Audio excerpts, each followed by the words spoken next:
बिहार में rural cricket premier league चल रहा है, आप किस नज़र से देख रहे हैं? रूरल प्रीमियर लीग की ज़रूरत क्यों पड़ी, आपने सोचा है? ये कहते हैं कि हम क्रिकेट में टैलेंट खोजेंगे।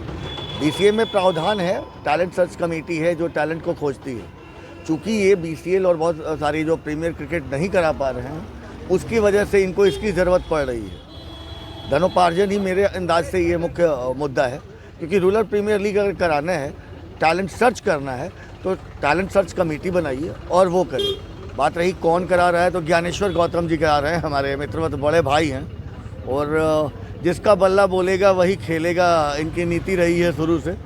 मुंह पे तार्किक शब्दों में कहते थे जिसका बल्ला बोलेगा वो खेलेगा, लेकिन जब धरातल पे आती है स्थिति, तो बल्ला किसी और का बोलता है, खेलता कोई और है। बॉल किसी और की बोलती है, खेलता कोई और है। ठीक है, तो ये भी एक दिखावा है, मात्र दिखावा। मौका है कि किसी तरह से कुछ ना कुछ हम कर लें। अगर टैलेंट की बात है, इसके पहले इन्होंने गेंदबाजी की टैलेंट सर्च करी थी, बहुत सारे गेंदबाज आए थे, लेकिन जब मैचेज हुए तो न 16, न 19, न 23, न ही सीनियर टीम में उन गेंदबाजों को मौका मिला। मौका किसको मिला? जो पहले से प्री प्लान था, प्लान्ड वे में काम किया गया था। इनको स्कोर सीट से कोई लेना देना नहीं है। इंफ्रास्ट्रक्चर की बात करें तो इनको नहीं है। अरे बस ये लीग में खर्च कर रहे हो ना, और लीग करा कौन रहा है? बिहार क्रिकेट एसोसिएशन या फिर कोई स्पॉन्सर्ड? अगर स्पॉन्सर्ड है तो लिखिए organise by Bihar cricket association, sponsored या पावर्ड बाय, जो भी स्पॉन्सर्ड है, जो भी पैसे लगा रहे हैं, वो पैसा बीसीए को दे रहा है या डायरेक्ट खर्च कर रहा है, इसका ब्यौरा किसके पास? तो ये चोचले। और रूरल प्रीमियर लीग की मुझे मेरे हिसाब से कोई ज़रूरत नहीं है। ज़रूरत है इंफ्रास्ट्रक्चर की, जिससे इनकी कमेटी को कोई लेना देना नहीं। इस प्रीमियम लीग से तो ये फायदा होता है कि बिहार से कई वैभव सूर्यवंशी भी निकलते हैं। मूल मकसद तो ये मैच कराने का यह उद्देश्य है। बिहार से कई वैभव सूर्यवंशी निकलते, अगर इनका मकसद होता ना, तो बहुत सारे क्रिकेटर, सचिन और न जाने कितने नाम हैं जो अच्छा कर रहे हैं, उनको तो आप खिला नहीं रहे हो और नए खिलाड़ियों को खोज रहे हो। किसको ये समझा रहे हैं?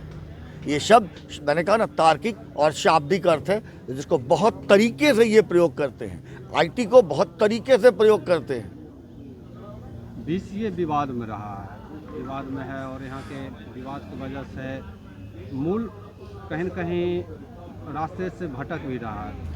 मान्यता 2018 में मिली, उस समय तत्कालीन सचिव रविशंकर जी थे और उन्होंने कोर्ट का निर्देश मारा और 2019 में चुनाव कराया।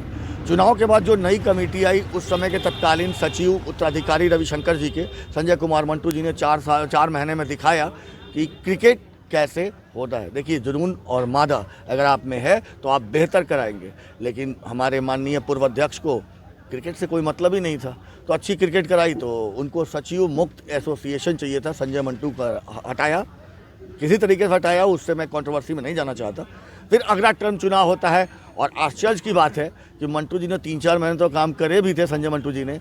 अमित कुमार को सिग्नेचर भी नहीं करने दिया गया, यानी सचिव विहीन क्रिकेट एसोसिएशन की जो परिकल्पना राकेश तिवारी जी ने करी थी, वो पूर्ण किया। उसके बाद वो भाजपा कहती है, बड़े पार्टी भाजपा जुड़े हुए हैं, परिवारवाद को दूर करते हैं, तो राकेश तिवारी जी उसी दल से जुड़े हैं। अपने पुत्र को ऊपर से लाते हैं फ्लाइंग कैंडिडेट, और वो बैठ जाता है। और आपने सही कहा, विवादों में रहता है। बिहार क्रिकेट ग्राउंड में कम और कोर्ट में ज़्यादा खेलता है, और सुप्रीम कोर्ट ने संज्ञान लिया था, और माननीय पूर्व न्यायाधीश जो हैं आपके supreme court, L Nageshwar sir को भेजा था यहाँ पे देखने के लिए। जांच चल रही है, कभी भी निर्णय आ सकता है चुनाव को लेकर, उसकी प्रतीक्षा में हूँ। जो सर करेंगे माननीय उच्च न्यायालय के पास जाएगा, हम सर झुका के उसका स्वागत करेंगे और स्वीकार करेंगे